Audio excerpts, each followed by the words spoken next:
오늘 본문은 예수님께서 잃어버린 영혼을 향한 하나님의 구원의 은혜와 사랑에 대하여 알려주시는 말씀입니다. 이는 죄인을 구원하러 오신 메시아의 사역을 알지 못하고 예수님께서 유대 사회에서 배척받던 세리와 죄인들을 가까이 하는 것을 못마땅하게 생각하며 예수님을 원망하고 또 비난하는 바리새인과 서기관들을 깨우치기 위해 주신 교훈의 말씀이었습니다. 이 말씀을 통해서 우리는 어떠한 교훈을 얻을 수 있습니까? 첫 번째로, 예수님은 희망을 잃어버린 자들을 구원하기 위해 이 땅 가운데 오셨습니다. 오늘 우리가 읽은 본문은 잃은 양을 찾아다니는 목자에 대한 비유를 기록하고 있습니다. 다윗은 그의 시에서 백성들을 양으로, 하나님을 양을 기르시는 목자로 비유하였습니다. 시편 28편 9절의 말씀입니다.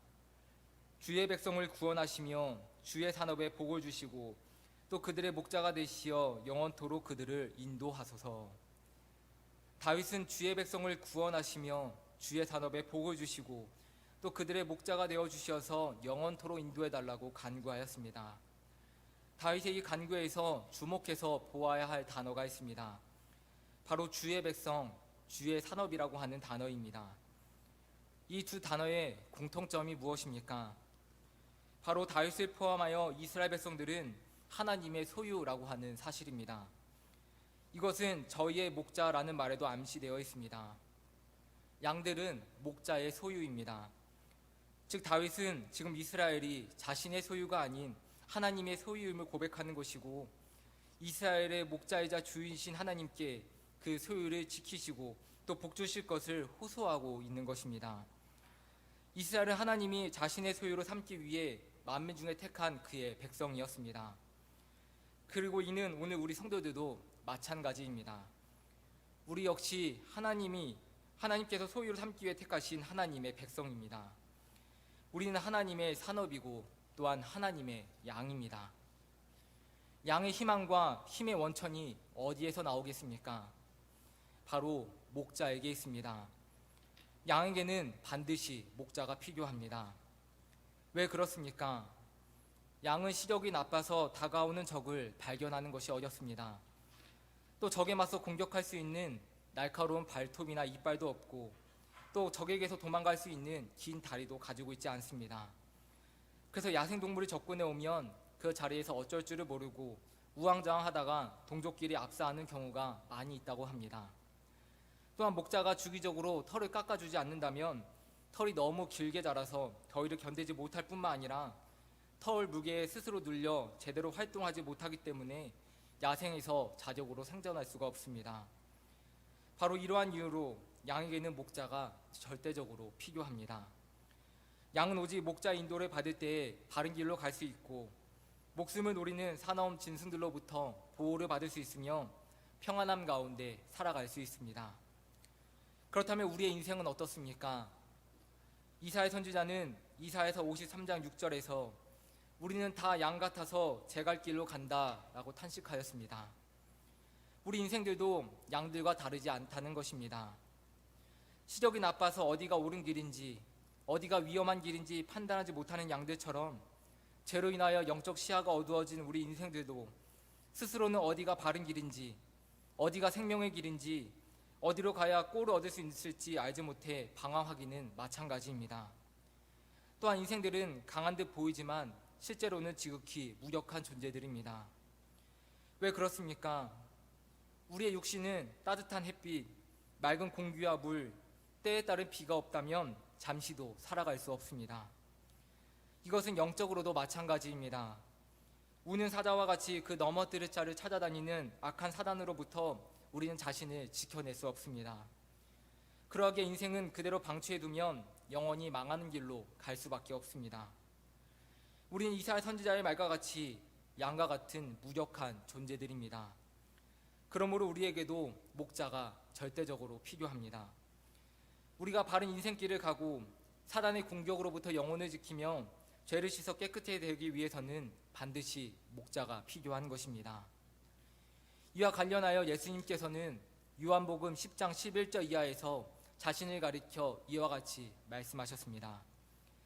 나는 선한 목자나 선한 목자는 양들을 위하여 목숨을 버리거니와 삭구는 목자가 아니요 양도 제 양이 아니라 이리가 오는 것을 보면 양을 버리고 달아나나니 이리가 양을 물어가고 또 해치느니라. 예수님 당시에 이스라엘에서는 대규모로 양을 치는 사람들은 일당을 주고 목자 일을 할 사람을 채용하였습니다. 그런데 이스라엘 들판에는 이리 때나 강도들이 자주 등장하였습니다. 그래서 삭군 목자와 계약을 할 때 이리가 한 마리 이상 공격해 올 때에는 양떼를 버리고 도망쳐도 책임이 없다는 내용으로 계약을 하기도 했다고 합니다. 그런데 삭군이 아닌 양떼의 주인인 목자는 어떻습니까? 양들의 참 주인인 목자는 양을 가족처럼 사랑합니다. 노상에서 양과 함께 먹고 양과 함께 자며 가족 이상으로 양을 돌봅니다. 그래서 이리 때나 강도들로부터 양떼를 보호하기 위해 싸우다가 죽는 일도 종종 발생했다고 합니다. 골리앗과 싸우기 전 사울왕 앞에서 소년 다윗은 무엇이라고 이야기합니까? 사무엘상 17장을 보면 다윗은 아버지의 양을 지킬 때 사자나 곰이 와서 양떼에서 새끼를 물어가면 자신이 끝까지 따라가서 그것을 치고 그 입에서 새끼를 건져내었다고 말하지 않았습니까? 사자나 곰은 맹수 가운데서도 가장 사납고 무서운 존재들입니다. 새끼 양을 구해내다가 자칫하면 자신의 목숨마저 위태로울 수가 있습니다. 근데 참된 목자는 어떻습니까? 참된 목자는 자신의 목숨을 생각하지 않습니다. 삭군 목자들처럼 돈만 생각하지도 않습니다. 참된 목자는 아무런 조건이나 이유가 없이 오직 양떼를 사랑하는 마음으로 자기 목숨까지 바쳐가며 양떼를 지켜냅니다. 근데 예수님께서 자신을 가리켜 무엇이라 말씀하십니까? 나는 선한 목자라고 말씀하십니다. 받은 돈만큼만 양을 돌보고 위험한 상황에서는 도망가버리는 삭군 목자가 아니라 양을 지키기 위해 목숨까지도 바칠 수 있는 참된 목자라고 예수님은 말씀하십니다. 오늘 본문 4절 이하에서 말씀해 주시는 잃은 양의 비유는 예수님은 선한 목자, 양을 위해서라면 내 목숨까지도 아낌없이 바칠 수 있는 참된 목자라고 하는 맥락에서 이해할 수 있는 그러한 비유입니다. 예수님은 말씀하십니다. 너희 중에 어떤 사람이 양 100마리가 있는데 그 중에 하나를 잃으면 99마리를 들에 두고 그 잃은 것을 찾아내기까지 찾아다니지 아니하겠느냐. 세상 사람들의 계산법으로 99마리를 산에 두고 한 마리를 위해 찾아 나선다는 것은 참으로 어리석은 일입니다. 이미 나에게 99마리나 있는데 굳이 살았을지 죽었을지 알 수도 없고 상처가 있을 수도 있고 다리를 절어 온전치 않을 수도 있는 그 양을 이토록 간절하게 찾아다닌다는 것은 참으로 이해하기 어려운 일입니다. 그러나 세상의 모든 사람들이 비웃는다 할지라도 잃어버린 한 마리의 양을 찾아다니는 목자가 있습니다. 홀로 떨어져 울고 있을 그 양을 위해, 홀로 떨어져서 두려움과 또 외로움에 떨고 있을 그 양을 위해 간절하게 이곳저곳을 찾아다니는 목자가 있습니다. 그 목자는 바로 예수 그리스도이십니다. 예수님은 당시 아무도 거들떠보지 않았던 이스라엘의 잃어버린 양들, 세리와 창기들, 그리고 가난하고 병들고 귀신 들린 자들을 친히 찾아다니셨습니다. 홀로 어두운 곳에서 제 가운데 방황하고 있는 그 영혼들을 구원하기 위해, 또 그 한 영혼을 살리고 그들에게 참된 소망을 심어주시기 위해 예수님은 그 누구보다 간절하게 그들을 찾고 또 찾으셨습니다. 그리고 죄인들을 구원하기 위해 끝내 목숨까지 내어주셨습니다. 예수님께서 우리 인생의 유일한 목자이시며 진정한 목자가 되시는 이유는 바로 여기에 있습니다. 한 영혼도 버려지는 것을 원치 않으시고 찾고 또 찾으시는 참된 목자가 바로 우리 예수님이시기 때문입니다. 다윗은 여호와는 나의 목자시며 그가 자신의 푸른 초장에 누이시고 쉴만한 물가로 인도하시며 영혼을 소생시키시고 의의 길로 인도하신다고 고백하였습니다. 우리 한 영혼을 그 누구보다 잘 아시고 우리 한 영혼에게 깊은 관심을 가지시며 우리 한 영혼을 그 누구보다 사랑하시는 예수님은 우리 인생의 유일한 목자가 되십니다. 희망을 상실한 자를 찾아 구해주시는 선한 목자이십니다.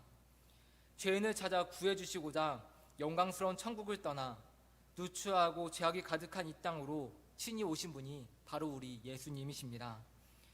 예수님은 이 땅 가운데에서 소외당한 채 절망과 정죄감의 포로가 된 자들을 친히 구해주셨습니다. 아무도 거들떠보지 않는 죄인들을 찾아가 회개시키시고 회개한 그들에게 사죄와 영생의 축복을 주셔서 하늘의 희망을 지니고 살 수 있도록 주님은 만들어 주셨습니다. 사랑하는 성도 여러분, 예수 그리스도와 함께하는 우리들에게는 절망이라는 개념이 없습니다. 한 마리의 잃은 양을 찾아 나서시는 참된 목자 되시는 예수님께서는 그 누구보다 우리를 잘 아시고 우리에게 깊은 관심을 가지고 계십니다. 또한 양이 어디에 있든 또 양이 어떠한 상황에 처해 있든 우리 예수님은 절대로 포기하는 법이 없으십니다. 삶의 음침한 골짜기라도 내어가서 그 양을 찾으시고 보호하시고 우리 주님은 인도하여 주십니다. 우리가 어떠한 문제 또한 어떤 어려움 앞에서도 절망하지 않고 또 낙심하지 않고 또 두려워하지 않고 나아갈 수 있는 것은 바로 우리를 위해 목숨까지 내어놓으시는 참된 목자 되시는 예수님이 바로 우리와 함께 하시기 때문입니다.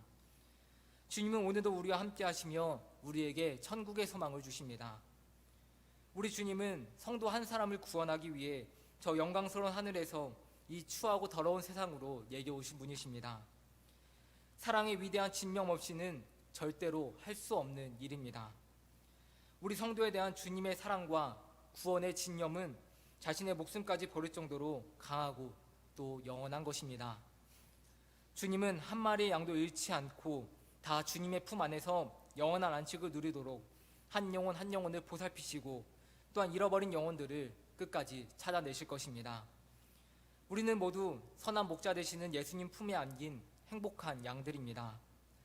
주님이 우리의 목자가 되셔서 우리를 푸른 풀밭 맑은 시냇가로 인도하여 주시니 기쁨과 소망을 가지시고 언제나 이 세상 속에서 담대하게 살아가시는 믿음의 성도 모두가 되시기를 이 시간 간절히 소망합니다. 또한 잃어버린 한 영혼을 찾아다니시는 그 주님의 마음을 본받아서 영혼을 구원하는 일에 최선을 다할 수 있는 우리 믿음의 성도 모두가 되시기를 이 시간 간절히 소망합니다. 두 번째로 주님은 죄인 한 사람을 구원하기 위해 큰 수고와 희생을 마다하지 않으시는 분이십니다. 예수님께서는 본문 8절과 또 9절을 통해서 동전 한 개를 잃었던 여인이 그것을 찾은 기쁨을 이웃들과 나눈다는 내용을 말씀하여 주셨습니다. 본문에서 한 드라크마는 노동자의 하루 품삯에 해당하는 금액입니다. 그런데 유대 사회에서는 결혼할 때에 결혼을 기념하는 증표로서 남자가 여자에게 드라크마 10립을 줄에 깨어 메어주었습니다. 따라서 본문에서 여인이 10드라크마 중 하나를 잃었다는 것은 사랑의 증표를 잃어버린 것이었습니다. 이는 남편에 대한 사랑과 존경이 식은 증거로서 이혼의 소지까지도 될 수 있는 중대한 문제였습니다. 그러나 결혼이 이 여인이 잃어버린 한 드라크마를 찾기 위해 얼마나 수고하고 노력했을지는 보지 않아도 알 수 있는 일입니다. 예수님 당시 유대인의 집은 진흙으로 방바닥이 이루어졌고 그 위에 짚을 깔아놓은 형태로 되어 있었습니다. 그러므로 조그마한 동전을 하나 찾으려면 가구를 전부 드러내고 짚을 거두고 온 진흙바닥을 빗자루로 쓸어내는 수고를 해야만 했습니다. 만약 이러한 수고 끝에 드라크마를 찾았다고 생각해 보시기를 바랍니다. 여인에게 찾아오는 그 기쁨이 얼마나 큰 것이겠습니까? 본문 9절을 보면 여인이 얼마나 기뻤던지 친구들을 불렀다가 잔치까지 벌였다고 기록하고 있습니다. 한 드라크마보다 이 잔치에 들어간 비용이 훨씬 많이 들었을 것이지만 신부에게는 잃어버렸던 드라크마를 찾았다는 그 기쁨이 훨씬 더 큰 것이었습니다.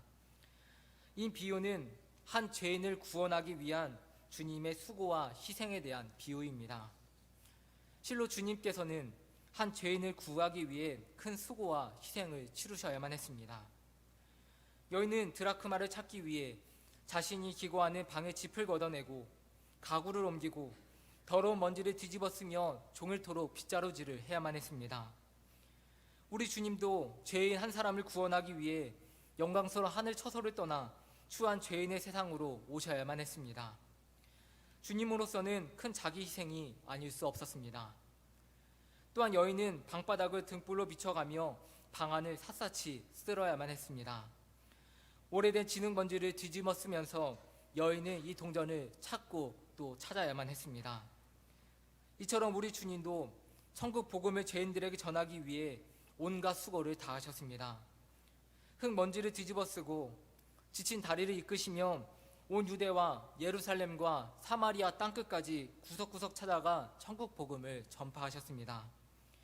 3년여 동안 쉴 틈 없이 우리 주님은 수고하셨고 바리새인들에게 조롱과 오해와 비난을 사시며 복음 사역을 하셔야만 했습니다. 그리고 여인은 한 드라크마를 찾은 기쁨을 이웃과 나누기 위해 그보다 더 큰 비용을 지출해야만 했습니다. 우리 주님 역시 죄인된 한 영혼을 구원하시기 위해 거룩하고 의로운 생명을 십자가로 지불하셨습니다. 세상의 가치 기준으로 볼 때 주님은 엄청난 희생과 손해를 감수하신 것입니다. 죄인을 사랑하는 그 마음 때문에 자신의 생명까지도 기꺼이 희생하신 것입니다. 그러하기에 한 사람이라도 하나님께 돌아오고 구원받는 일을 우리 주님은 무엇보다 크게 기뻐하십니다. 한 영혼이 돌아오는 그 기쁨을 맛보시기 위해 예수님은 희생과 수고와 손해를 기꺼이 감내하셨던 것입니다. 사랑하는 성도 여러분, 한 사람이 회개할 때 우리 주님은 축제를 벌일 정도로 기뻐하신다고 오늘 말씀하십니다. 그리고 그 기쁨을 위해 주님은 온갖 수고와 고난을 마다하지 않으셨습니다. 왜 그렇습니까? 본래 당신의 창조물이었던 인간을 사단에게 빼앗겼다가 다시 찾아오게 되었기 때문입니다. 만약 우리의 자녀가 악한 자들에게 유괴되었다고 생각해 보시기 바랍니다. 그 악한 자들로부터 온갖 유린을 당하고 악에 물들고 방황한다면 얼마나 가슴이 아프고 또 힘든 일이겠습니까? 그런 자녀를 악한 자의 손에서 구원하여 다시 찾을 수만 있다면 그 기쁨은 말로 표현할 수가 없을 것입니다. 하나님은 사단에게 속아 살던 사람이 다시 하나님께로 돌아오는 일을 사단에 대한 승리를 여기고 기뻐하시는 것입니다. 또한 천하보다 한 사람의 생명을 사랑하시는 우리 주님이시기에 우리 주님은 죄인 한 사람이 돌아오는 것을 그 무엇보다 기뻐하십니다. 이 세상의 어떤 창조물보다 주님은 한 사람의 생명을 귀하게 여기시고 또 사랑하십니다. 그러므로 당신의 형상을 따라 창조한 인간이 죄 속에서 살다가 멸망의 심판을 받는 것을 우리 주님은 결코 기뻐하지 않으십니다. 하나님께서는 에스겔 18장 23절에서 이와 같이 말씀하십니다. 주 여호와의 말씀이니라. 내가 어찌 악인이 죽는 것을 조금인들 기뻐하냐. 그가 돌이켜 그 길에서 떠나 사는 것을 어찌 기뻐하지 아니하겠느냐. 실로 하나님께서는 악인이라도 죄 가운데 죽는 것을 결코 원치 않는다고 말씀하십니다. 하나님께서는 아무도 멸망하지 않고 모두가 구원에 이르기를 원한다고 말씀하십니다. 우리 하나님께서는 아쉬울 것이 없으신 분이십니다. 천지를 지으신 하나님이십니다. 하나님은 그야말로 모든 것을 소유하신 분이십니다. 하나님께서는 분명 악한 인간들을 멸하시고 얼마든지 새로운 인간들을 만드실 수도 있는 분이십니다. 하나님께서는 돌들로도 아브라함의 자손을 만드실 수 있다고 말씀하셨습니다. 하지만 무엇이라고 오늘 말씀하십니까? 하나님께서는 악인이라도 망하는 것을 기뻐하지 않으시고 한 사람이라도 포기하는 것을 원치 않으신다고 말씀하십니다. 왜 하나님은 인간에 대하여 이와 같은 깊은 관심을 가지시는 것입니까? 그것은 하나님의 무궁한 사랑, 한량없는 자비와 긍휼의 성품에서 찾아볼 수 있습니다.